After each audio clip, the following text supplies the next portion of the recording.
হরিশবাবু সরে যান। হ্যাঁ, কি হয়েছে? হঠাৎ ফেটে ওঠে বোম। হরিশবাবু সবে বিয়ে বাড়ি থেকে বেরিয়েছিল, কিছুটা দূরেই ছিল। হরিশবাবুর নিজের ভাইয়ের মেয়ের বিয়ে, পাশে ফেটে উঠেছে বোম। হরিশবাবু হার্টের পেশেন্ট, হাত ধরে সেখানেই বসে পড়ে। হরিশবাবু, হরিশবাবু আপনি ঠিক আছেন? ঠিক আছেন আপনি? সবাই ছুটে যায় হরিশবাবুর কাছে। কি হলো, কি হলো? কি হলো, কি হলো, কি হলো ওখানে? কিন্তু ততক্ষণে হরিশবাবুর জ্ঞান চলে গেছে। হরিশবাবুকে তৎক্ষণাৎ হাসপাতালে নিয়ে যাওয়া হয়। যেতে যেতে হরিশবাবুর মৃত্যু ঘটে। অরুণ কাজ করে একটি আইটি সংস্থায়। ওর পোস্টিং পুনেতে। ও খবর পায় ওদের বাড়িটা বেচা চলছে। পুনে থেকে তৎক্ষণাৎ কলকাতার ফ্লাইট ধরে ও ভাবে ওর যাওয়া উচিত। বাবা মা দুজনই গত হয়েছে, প্রায় 10 বছর হয়ে গেল। বাড়িটা বেচার কথা অনেকদিন ধরেই চলছিল। বাড়িটা প্রায় ভুতুরে বাড়ি হয়ে গেছে, ওটা রেখে আর লাভ নেই। যা ভাবা তাই কাজ। অরুণ একটি টিকিট কেটে নেয় কলকাতা যাওয়ার এবং বেরিয়ে পড়ে কলকাতার জন্য। সত্যি কত স্মৃতি, ছোটবেলায় সেখানেই দুর্গাপুজো কাটানো, আজ সেই বাড়ি ভুতুরে। সবাই ছড়িয়ে ছিটিয়ে গেছে, এককালে একটা জয়েন্ট ফ্যামিলি ছিল, কত সুন্দর স্মৃতিগুলো। আজ সেই বাড়ি কাকা জ্যাঠারা মিলে বেচে দিচ্ছে। সেটাই স্বাভাবিক না? আজ সবাই ফ্ল্যাটে উঠে গেছে। অরুণ নিজেই পুনেতে সেটেল হয়ে গেল, এখানেই ওর বিয়ে হয়ে গেছে। বউ এই আইটি সংস্থায় কাজ করে। ও নিজেই চায় বাড়িটা দেখতে। ওর পুরনো বন্ধুদের সাথে দেখা করারও ইচ্ছে হয়। যারা থেকে গেছে কলকাতায় তাদের সঙ্গে দেখা করার ইচ্ছে হয়। অরুণের বাড়ি কলকাতা থেকে একটু দূরে, সোনারপুরের দিকে।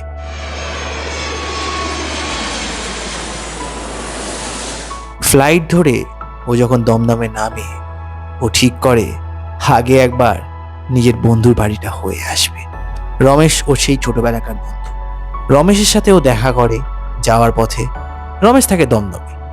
দেখা করে যতক্ষণে ও সোনারপুর পৌঁছায় ততক্ষণে প্রায় অন্ধকার হয়ে গেছে। ওই বাড়িতে আর কেউ থাকে না, তাই ও ভাবে এখানেই কোনো একটা হোটেলে থেকে গেলে সবচেয়ে ভালো হয়। কাকা চ্যাটাদের সঙ্গে সেমন আর সম্পর্ক নেই, কিন্তু তাদের সঙ্গে তো দেখা করতেই হবে কাল। জিনিসপত্র এবং ভাগাভাগি নিয়ে অনেক কথাই রয়েছে। অরুণ যখন একটা হোটেলের খোঁজে আশপাশ ঘুরছে, তখন হঠাৎ একটি চায়ের দোকানে একটি লোকের সাথে আলাপ হয়ে যায়। আর অরুণ চিনতেও পারে এ সেই মানুষ যে অরুণকে ছোটবেলায় অঙ্ক শিখিয়েছিল। অরুণের অঙ্কের টিচার বিপ্লব স্যার। বয়স হয়ে গেছে, কিন্তু অরুণকে দেখে বিপ্লব স্যার চিনে ফেলল। অরুণকে হঠাৎ সামনে পেয়ে বিপ্লব স্যার সত্যি মুগ্ধ হয়ে গেছে। বিপ্লব স্যার আশা করেননি যে অরুণ ফিরে আসবে। বিপ্লব স্যার বলে ওঠেন, আরে অরুণ, কেমন আছো? হ্যাঁ, তোমাকে কতদিন পরে দেখলাম। বাবা, বাড়ির ব্যাপার নিয়ে এসছো নিশ্চয়ই। সত্যি তোমাদের এই ভরচাজ পরিবার এককালে কি ছিল আর এখন কি হয়েছে? কেমন আছো বাবা? অরুণ বলে উঠল, হ্যাঁ স্যার, আমি ভালো আছি। আপনি কেমন আছেন? আমি ওই আর কি, বয়সকালে যা থাকে লোকে। যাই হোক, তোমার বাড়ির লোকজন ভালো আছে তো? শুনেছিলাম তোমার নাকি বিয়ে হয়েছে। হ্যাঁ হ্যাঁ স্যার, ঠিকই শুনেছেন। বিয়ে হয়ে একটা বাচ্চাও হয়ে গেল, এই 2 বছর বয়স। বিপ্লব স্যার বলে ওঠে, আরে বাবা, তাই নাকি? খুব ভালো খবর, খুব ভালো খবর। তাদেরকে দেখার আর সৌভাগ্য হলো না, শরীর ভালো নেই বুঝলে বাবা। যাই হোক, তোমার কথা শুনে খুব ভালো লাগলো। তবে এই, তুমি থাকবে কোথায়, কিছু ভেবেছো? অরুণ বলে ওঠে, হ্যাঁ স্যার, সেটাই তো খুঁজছি। এই যে বাড়ির যা অবস্থা, এখানে তো আর থাকা যাবে না। এখানে অবস্থা ভালো না, কদিন ধরে অনেক ঘটনা ঘটছে, তা তুমি থাকলেই বুঝতে পারবে। ভূত প্রেতের ব্যাপার আছে কিছু। জানি তোমরা বিজ্ঞানের ছাত্র, যদিও আমি নিজেও বিজ্ঞানের ছাত্র। এসব ব্যাপার আমি মানতাম না, তবে বেশ কিছু জিনিস আমরা দেখেছি। যাই হোক, আশপাশের মধ্যেই কোথাও থেকো, ওই বাড়িতে থেকো না, এটা মাথায় রেখো। বিপ্লব স্যারের মুখে এই কথা, যে না ছোটবেলায় বলতো ভূত বলে কিছু হয় না, অরুণের জেদ চেপে যায়। সে থাকলে সেই পৈতৃক বাড়িতে গিয়েই থাকবে। এই মুহূর্তে অরুণ চাইল বিপ্লব স্যারকে কিছু মিথ্যে বলে হালকা আশ্বাস দিতে যে সে ওই বাড়িতে থাকবে না। তাই অরুণ বলে উঠল, না না স্যার, আমি ওখানে থাকবো না। দেখি এদিক ওদিক যদি কিছু পাওয়া যায়। বিপ্লব স্যার বলে ওঠে, চাইলে তুমি আমার বাড়িতেও থাকতে পারো, তুমি চাইলে আমি তোমাকে নিয়ে যেতে পারি, তুমি যাবে বাবা? অরুণ একটু বিব্রত ফিল করে। ও বলে ওঠে, আরে না না স্যার, আপনি অত চাপ নেবেন কেন? আমি খুঁজে নেবো, ঠিক অসুবিধা হবে না আমার কোনো। এমনিও আশপাশে তো অনেক হোটেল আছে, আমার কোনো অসুবিধা হবে না থাকার। অরুণ যা মাথায় ভেবেছিল যে সেই বাড়িতে গিয়েই থাকবে, ও বাড়ির দিকেই রওনা দেয়। সেই পুরনো রাস্তাঘাট, তবে এখন অন্ধকার হয়ে এসছে। হাতের ঘড়িতে দেখে প্রায় 7:30-8টা বাজে। বন্ধুর বাড়িতে একটু বেশিক্ষণই থাকা হয়ে গেছিল তার। যখন বাড়িতে পৌঁছায়, সে দেখতে পায় বাড়ির আশপাশে রীতিমতো জঙ্গল হয়ে গেছে। বাড়ির যে জানলাগুলো প্রায় সবকিছু ভেঙে পড়ছে। সেই দালানটা দেখে কত জিনিস তার মনে পড়ে ছোটবেলার। বিশেষ করে সেই দালানে দুর্গাপুজোর সময় কত হই হুল্লোড়, কত মজা। আর মনে পড়ে তার বাবার কথা, তার দাদুর কথা। কিন্তু যখন তার নিজের দাদুর কথা মনে পড়ে, তখনই মাথায় আসে সেই বিয়ের রাতটা। তখন অরুণ অনেক ছোট, কিন্তু হঠাৎ একটি জোরে আওয়াজ।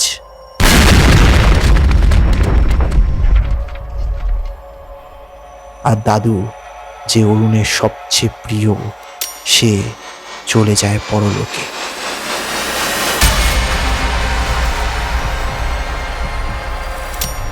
গা শিউরে ওঠে অরুণের।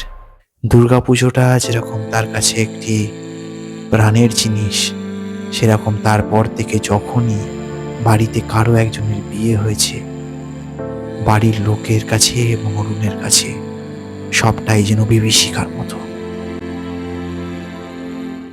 তারপর অরুণ বাড়ির মধ্যে ঢোকার সময় দেখতে পায় দরজায় তালা।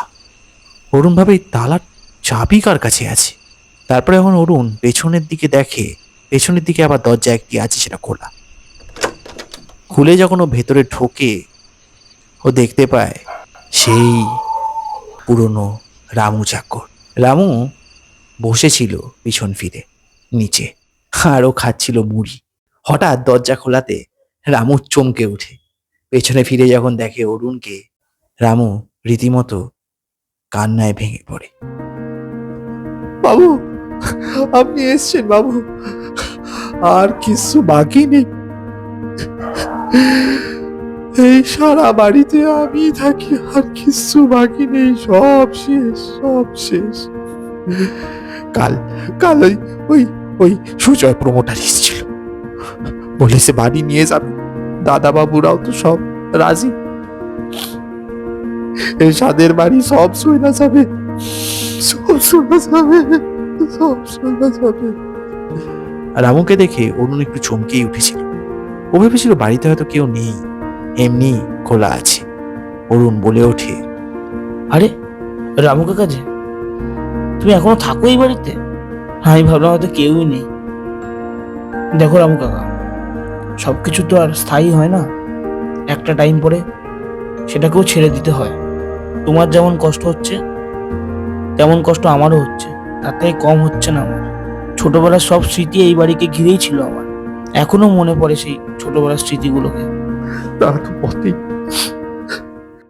তা বাবু, কোথায় কোথায় থাকবি তুমি? এখানে তো থাকার জায়গা নাই, কোনো হোটেলে উঠেছ? আমি তো বাড়িতে চলে যাব কিছুক্ষণের মধ্যে। এই যখনই ময়না পড়ে সেই পুরনো দিনের কথা, এই বাড়িতে চইলা আছি, আশপাশে ভূতের মতো ঘুরে বেড়াই। যাই হোক, তুমি কোথায় থাকবা বলো, একটু হেসে অরুণ বলে ওঠে, ও এই ব্যাপার, তাহলে কি আশপাশের লোক তোমাকেই ভূত ভাবছে নাকি? ওই বিপ্লব স্যার আমাকে অঙ্ক শেখাতো, সেও বলে গেল যে ভূতের উপদ্রব হয়েছে নাকি বাড়িতে। সে ভূতটা কি তুমি নাকি?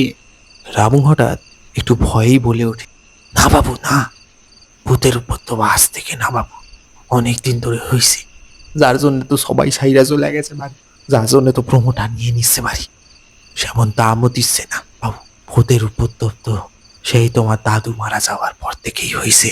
সবে থেকে তোমার ওই বিঘা তাকে মেরে বের করে দেওয়া হলো বাড়ি থেকে, তবে থেকেই তো এই ঘটনা।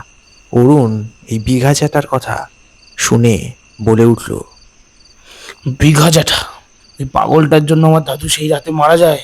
কেন রেখেছিল বোমটা এই পাগলটা, কে জানে। পাগল হলে কি হবে, নিশ্চয়ই সম্পত্তির লোভ ছিল হয়তো। তার মাথায় একটু সমস্যা ছিল বটে। সম্পত্তির লোভ ছিল বলবো না, কিন্তু অনেক সময় তাকে অনেক কিছু থেকে বঞ্চিত করা হয়, তাই তার মধ্যে একটি রাগ তো ছিল বটে। যখন ওই দুর্ঘটনা হয়, সবাই সন্দেহ করে বিঘা জ্যাঠাই এই কাণ্ড ঘটিয়েছে, এবং বিঘা জ্যাঠার ঘর থেকে বারুদও পাওয়া যায়। বোম বানাতে জানতো লোকটা। এই আন্দাজ করে তাকে ঘর থেকে বের করে দেওয়া হয়। ওই যে বাড়ি থেকে বেরিয়ে যায় বিঘা জ্যাঠা, তারপর থেকে আর বিঘা জ্যাঠা ফেরেনি। কেউ খোঁজও করতে চায়নি, কেউ পছন্দ করতো না তাকে, কাজবাজ করতো না, বাড়িতেই বসে থাকতো। তারপরে যখন দেখা যায় 20-25 দিন হয়ে যাচ্ছে, বাড়িতে ফিরছে না বিঘা, লোকে পুলিশে খবর দেয়, কিন্তু আর খুঁজে পাওয়া যায়নি তাকে। তারপর খোঁজাও বন্ধ হয়ে যায়, সবাই ভেবে নেয় বিঘা মারা গেছে। আজকে শুনছিলেন আমাদের গল্প সম্পত্তি প্রথম পর্ব। গল্পে অভিনয় অরুণ, আয়ুষ্মান ঘোষ, বিপ্লব স্যার, রামু কাকা, ভূমিকায় আমি শুভম সরকার। নেক্সট উইক চলে আসবে এই গল্পের দ্বিতীয় পর্ব। কেমন লাগছে জানাবেন কমেন্ট সেকশনে। ভালো লাগলে আমাদের গল্পকে দেবেন একটি লাইক এবং আমাদের চ্যানেলটিকে সাবস্ক্রাইব করবেন। দেখা হচ্ছে আবার নেক্সট উইক আমাদের এই গল্পের দ্বিতীয় পর্বর সঙ্গে। See you until then, good bye.